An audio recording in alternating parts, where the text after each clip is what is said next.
Mother Knows Death, starring Nicole and Jemmy and Maria QK.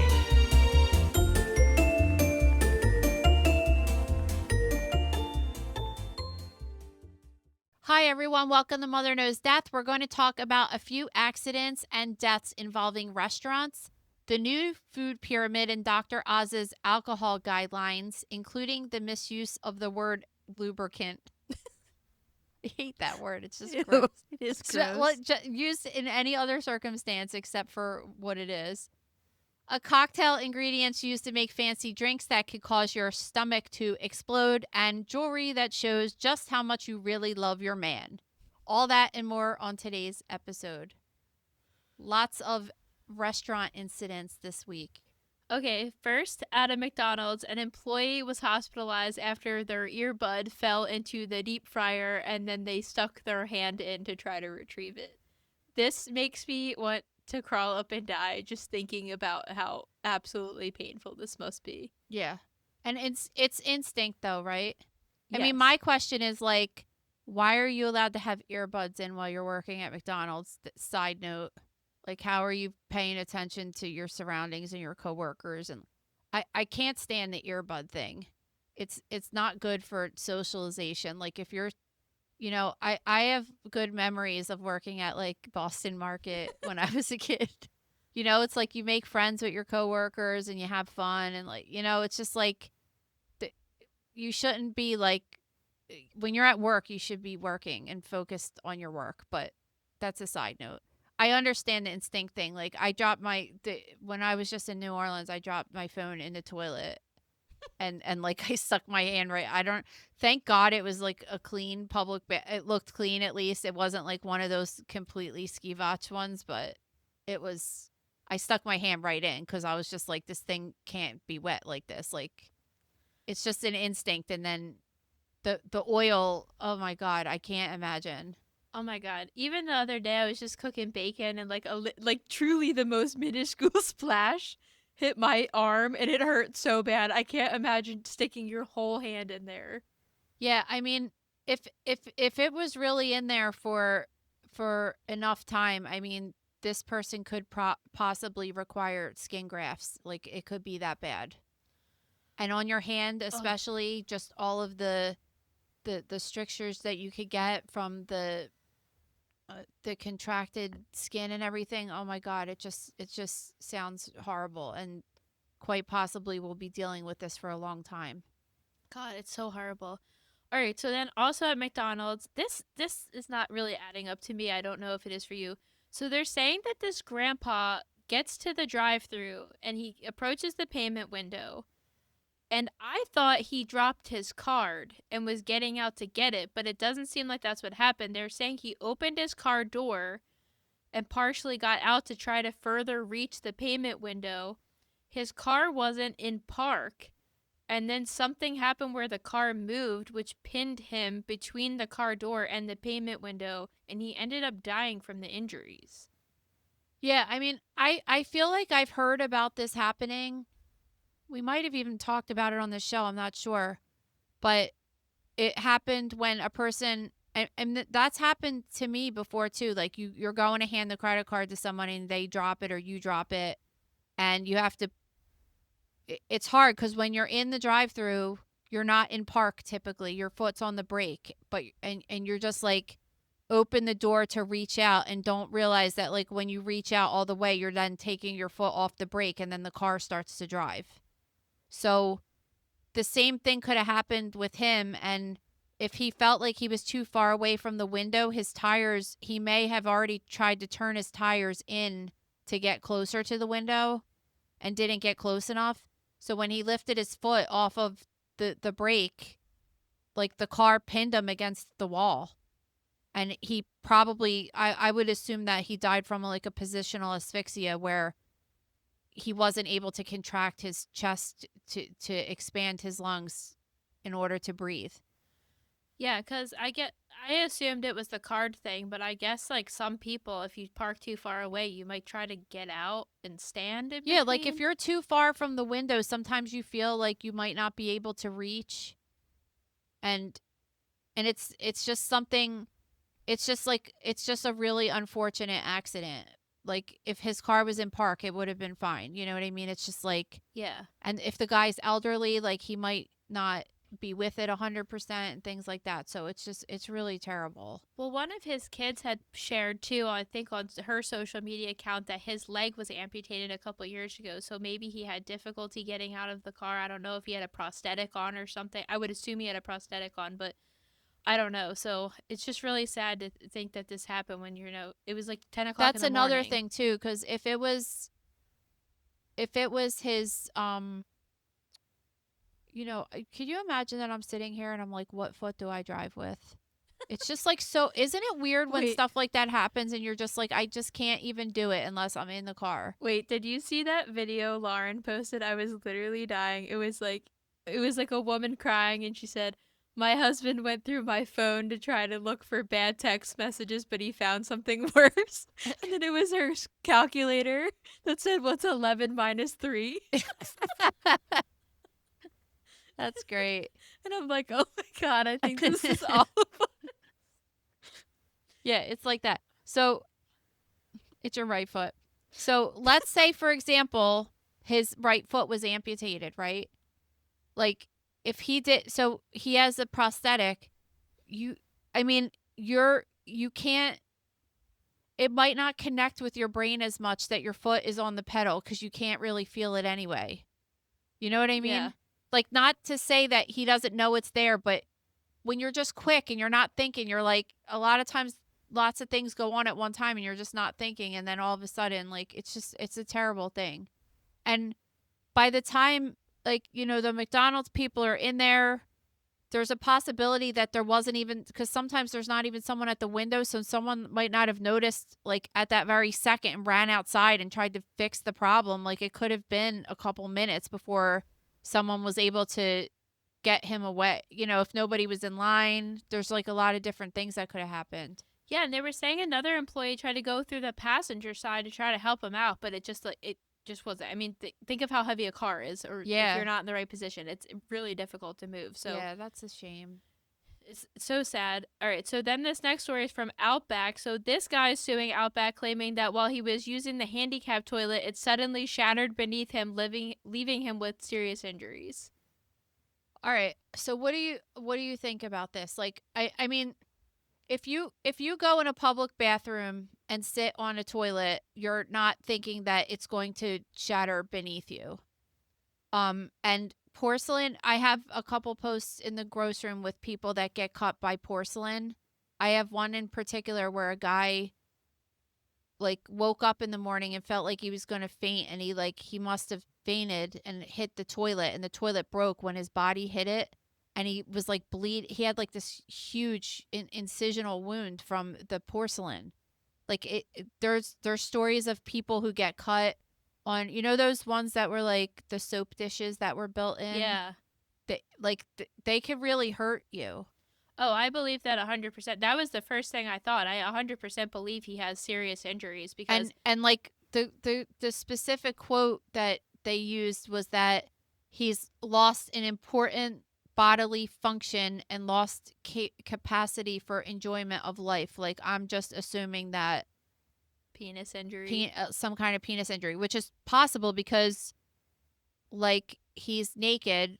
I mean, bottoms down anyway, going to the bathroom on the toilet. So like his junk was hanging there and exposed. Like if, it could have got really crushed.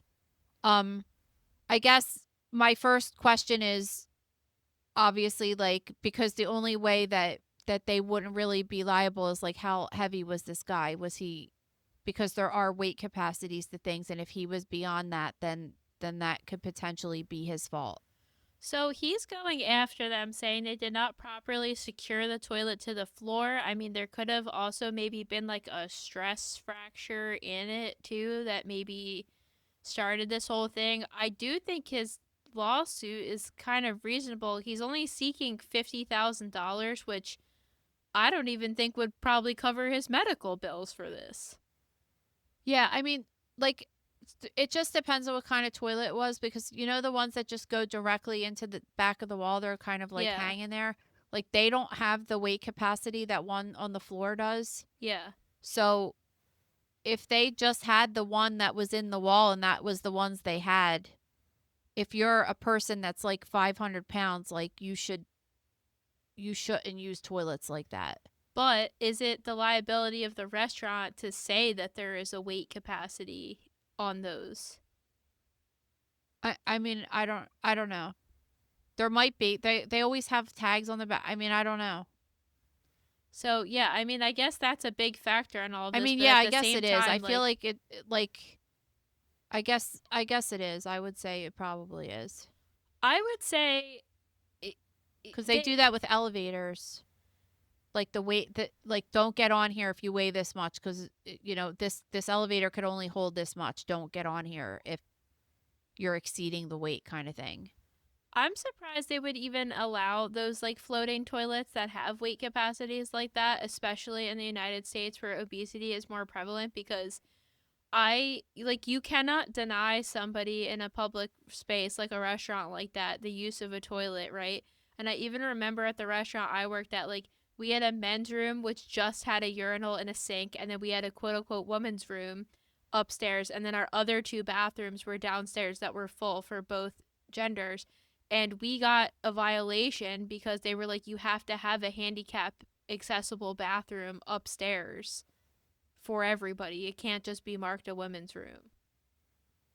Yeah. So I mean, I don't know. It just depends. Like what you're saying is probably right. Like it could just be that there was a lot. If there was multiple people that were exceed or going high on the weight, I mean, it could have had fractures. Like something happened. Obviously, this happened. So I feel like in general, like I'm just trying to think of how a defense lawyer would like fight the opposite way and try to blame it on the person. But I mean, really, like you're saying, there should probably be some kind of a thing that says like warning: if you weigh this much, don't sit on this. Yeah, that's And just I how don't think I've ever seen that.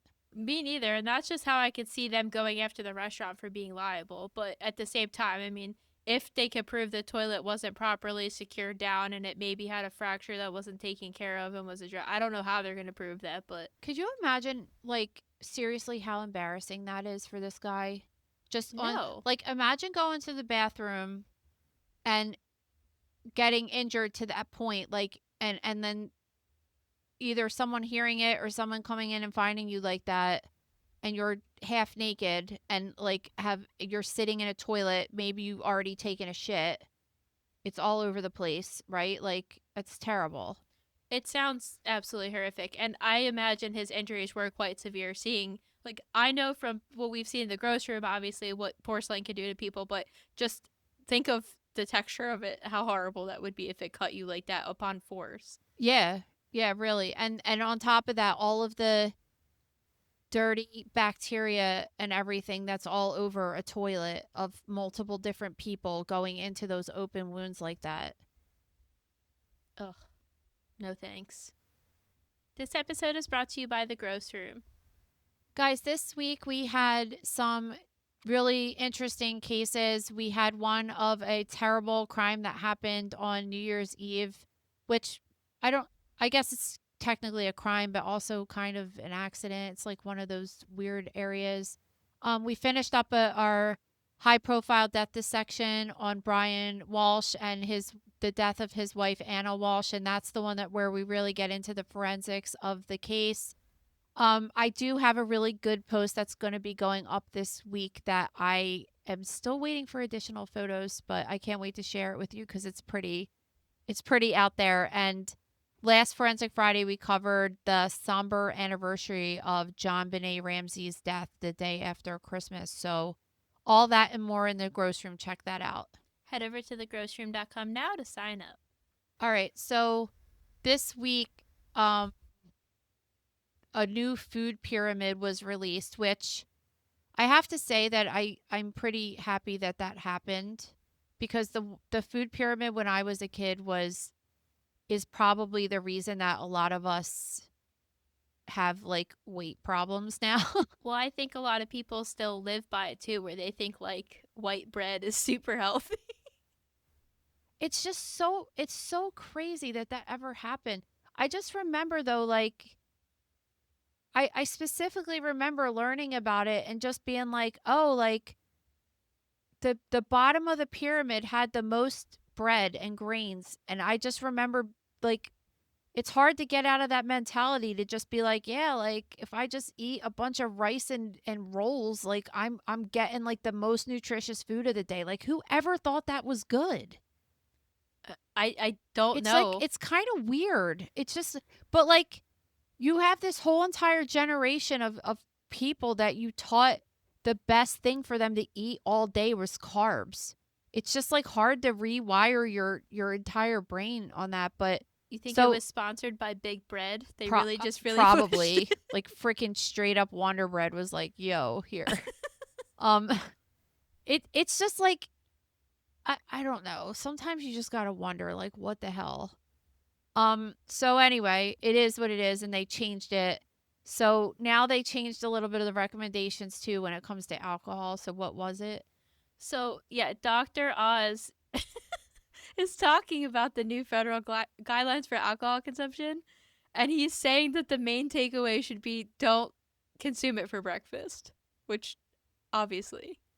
I think yeah, and that's a little loose. I mean, I have a thing it's the same thing that I have with weed when it's just like when you tell people like everyone most people know what he means. Like you don't need to have a glass of vodka on your night table and wake up to it and stuff, but like if Yeah. you want to have a couple glasses of wine, this is what he's saying. But like the interpretation of that from people is a lot different than what he's saying for some people, right? So it's the Yes. same with the weed and everything else. It's like when you tell the population that things are healthy and okay, then they interpret it however they want to interpret it and whatever. It doesn't matter because, like, does it really matter what they say? People are going to do what they're going to do anyway. I just have a problem with his phrase that alcohol is a social lubricant that brings people together. It just, like, there's no other word they could have used in the English language besides that. It just sounds gross. I don't know. It just is so gross. And listen, like I do agree with it to a certain extent though because a lot like I know a lot of people that like can't even have a conversation if they don't have a drink and it's not good for people to be isolated either if they feel like they can't socialize with people. Yeah, I mean, I think the good point he's trying to say is like you don't need to abstain from having it, but you should definitely consider having it in moderation. And I feel like we've been seeing all these reports coming out that Gen Z is not drinking as much like like even comparative levels to what millennials, boomers and Gen X is drinking.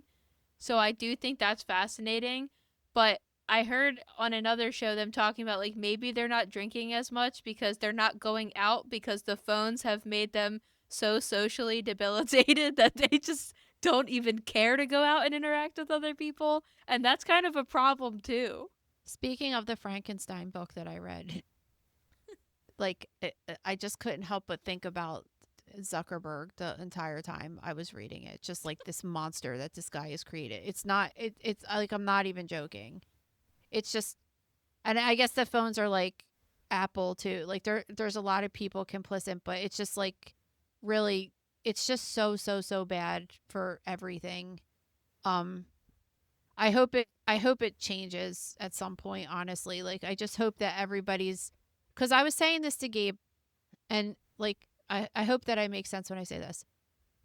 Every single video now that I watch, I can't even tell I can't tell if it's AI sometimes. Not everyone. So I told him like even on my website in the grocery room like unless I could totally confirm that this video came from a place, I don't even want to post it anymore because I don't even know if it's real or fake anymore. And within the next couple years AI is only going to get better, right? To the point where like we're not going to be able to tell. It's just going to be that good. Yeah. And then you're like, what's going to be the point of like enjoying a video if you don't even know if it ever really happened? You know what I mean? Like there's and then like, I'm hoping that it gets to the point where people are like, I don't even care to like watch these TikTok videos anymore because they're all fake, and then we like go back completely to like square one. This is why I've said it 100 times. Everybody should watch Mountainhead. Like people survived in the 1800s without cameras and without video, and they socialized, and they survived. They were fine. They had friendships, they had family, they had relationships.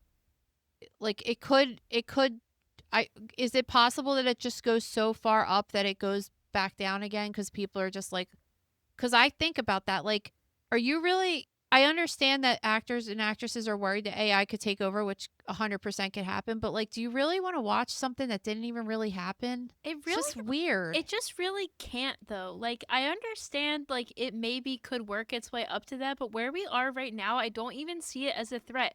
Has anybody ever used these things? They're dumb. Like they don't know anything. The people's eyeballs are pointing 500 different Yeah, but ways. that's a matter of time. It's just a matter of time. Like, I understand that it's primitive right now, but like it's a matter of time. You Like, need the human you know what I element. didn't include on the stories today, which I was going to talk about in the gross room, was I was going to see if I could pull it up because it just came up like moments before we started recording, and it was about and we could still talk about it in the gross room as well. But it said something about Utah is now approving that like a chat GPT AI model can prescribe drugs to people who are on medications that they're taking on a regular basis. And I didn't read the exact extent of the article and everything like that, but I really would like to know how doctors feel about that and pharmacists feel about that. And I understand that eventually could help with the process of the overwhelmed, like CVS near us is a freaking nightmare because of the way you get your medications and everything. Like maybe it could be useful, but when's it going to be a point where they're just like, you know what, we don't even need this human here for this at all, because like you could just put in your symptoms and get this computer to give you medication, and we can just completely bypass the human. I just don't understand how that's going to be possible. Like even an example, yesterday, like my like dose of baby aspirin is like something weird, like where I have to cut the pill, right? And to make it easier for me, they changed it to a chewable tablet. So I renewed it from being a pill to the chewable tablet, and when I went to pick it up, it was like I got 25 questions. What do you need this for? Are you currently pregnant? Do you have preeclampsia? Blah blah blah. And I'm like, this That's is all something stuff. that's sold over the counter. Like No, this is all stuff that can be fixed. That can a computer can figure out. But why did Which I is have to talk to the person? Like the point I'm making though is I had to talk to the pharmacist to answer these questions. So this is gonna get worse if it's prescribing the incorrect drugs for people and it's flagging in the system. And like, is it Well, gonna one be could say applicable to that opiates? And one could say that human error is definitely like, this is the same thing we could talk about with cytology, for example, what I went to school for in the beginning. Like they have computers that can read pap smears now, right? And the rate of them getting it wrong is just so much less than humans getting it wrong. So although I was just kind of like, I don't think this is a good idea. I don't know if it trusts it. It needs a human eye to pick it up. It's like actually like the studies are shown that the computer's picking it up better. I mean, if they So can it's like, prove that they've tested it and it's working efficiently and people aren't getting harmed, then like I will trust it. but like, but it's just weird because then the, when you take the human out of everything, it's just like you could see it happening in this short amount of time. Just the difference in people socializing and this and that. It's just like it's not good for us that are animals that are need to socialize. So getting back to this Dr. Oz thing, like I understand what you're saying, and I've also agree with you that I've heard a lot of people my age especially that are like, I don't drink anymore, which I personally think is awesome because I think it's terrible for you. I've seen the effects that has on the human body. I think it's terrible for you. And also I think it's very weird that when you go, like I just went to Disney to have fun with my family, right? Like why would I get drunk? Like why would I want to not be That's like your experience. People want to be drunk there. no, I know, but like why? Like, why don't you want to just feel it? Like, why are you numbing yourself to feel it in an altered state of reality? Because drinking is a day of fun for some people, whereas you're just satisfied going to the park, but like that's part of their whole experience. Like, why did you need to eat a Mickey Mouse beignet when you were there? It's the same as why did somebody need to get a beer? Like, it's just part of your experience versus somebody else's. But I I like I don't really drink either, so like I'm down for this obviously, but like I do want to have a martini once in a while. And I think the key here is just like people are just doing everything in excess these days and not paying attention. Yeah, so I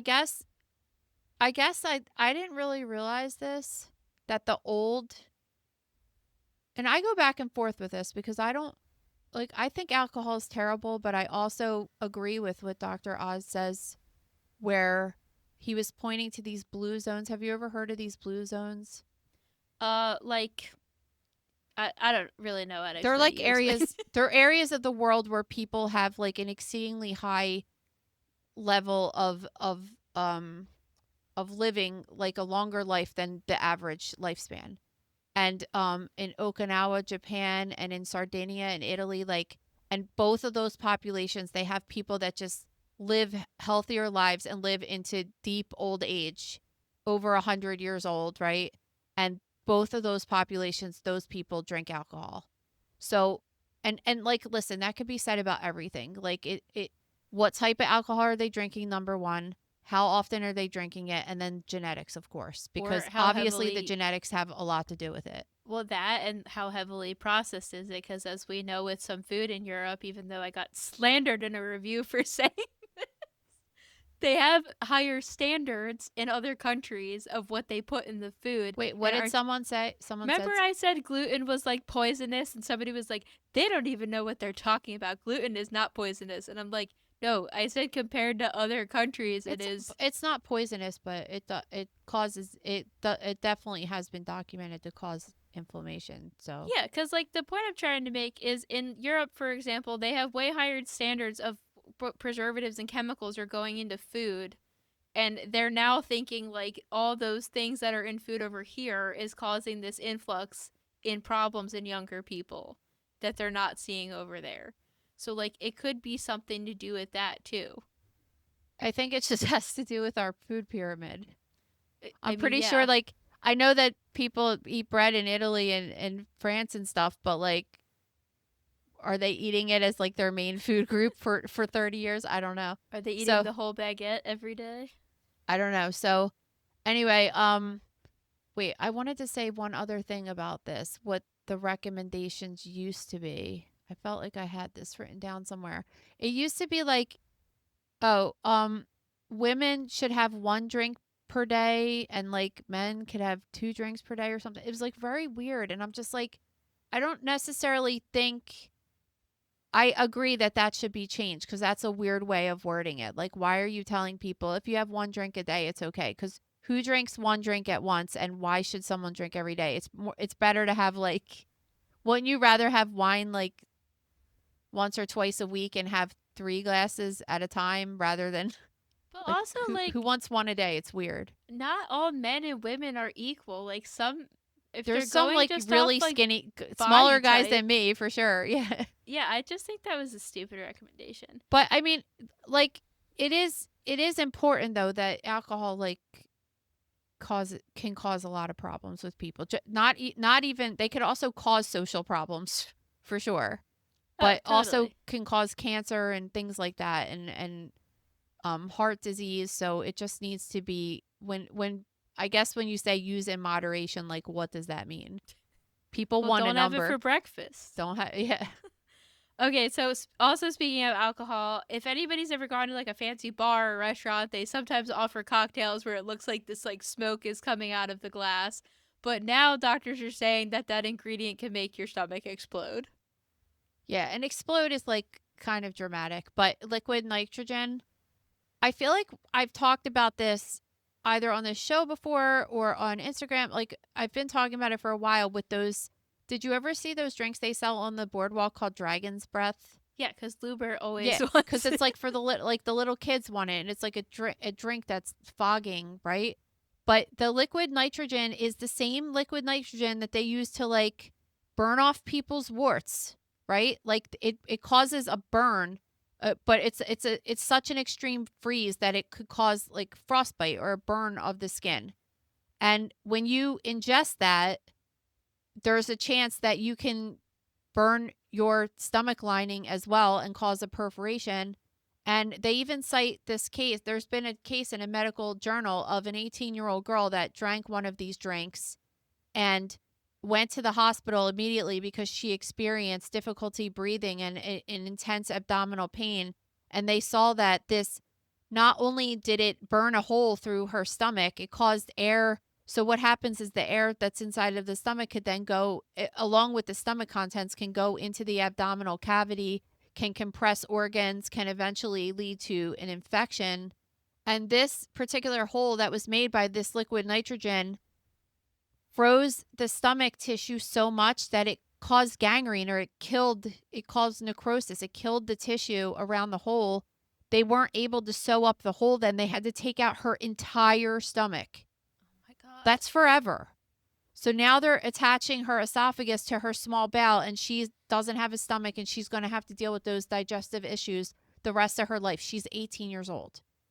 Just to drink a drink that looks like it has fog in it.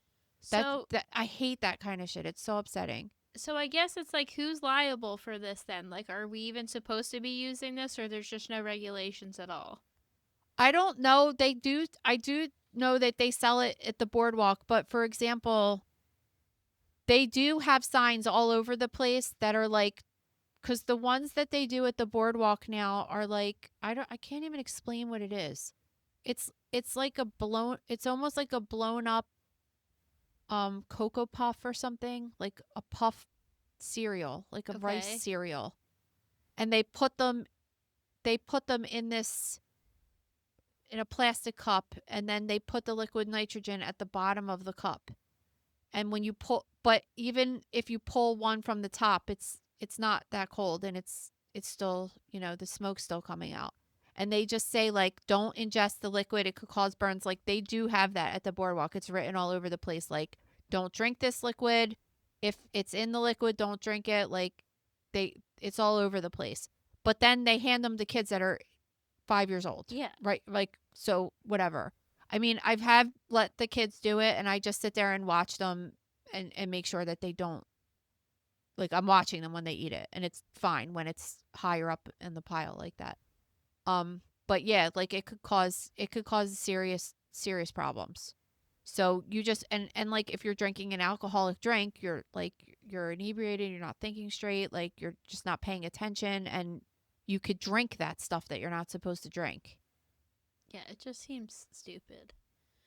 All right, let's wrap up with this disgusting story. So there's this company that makes memorial jewelry that they put like ashes or hair in, for example. And now for Valentine's Day, they're trying to sell jewelry where you could put your man's semen in. Yeah. It's a little vial around your neck, a little heart.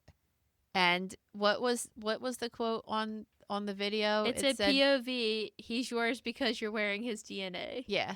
And it shows, the videos are really gross because it shows a person that has semen all over their fingers and like spreading their fingers apart, and you could see it all over the person's hand. And then another one of the videos shows a guy coming out of the bathroom with like a specimen cup filled with semen. And then they get a little syringe and pick up the semen and put it in this vial around this woman's neck. This is so, I mean, listen, I really think bodily fluids are it's good marketing. You have disgusting. to give them credit. It's like, it's going to get views. It is good marketing. But it is gross. Like, come on. It is, and it's not like, sometimes they'll make this jewelry where it's not so obvious what's in it. Like, it's obvious there's like a gross, like, thick fluid. Yeah, like they make like jewelry, like diamonds with people's ashes and breast milk and stuff like that. But it looks like a normal ring. Like, it doesn't have anything. No, this is just like, it's semen in a bottle around someone's neck. I hope it's a joke. It's just so gross. There's no mistaking it. It could be like, you know what I always said looks a lot like that is like Cetaphil, the Ew.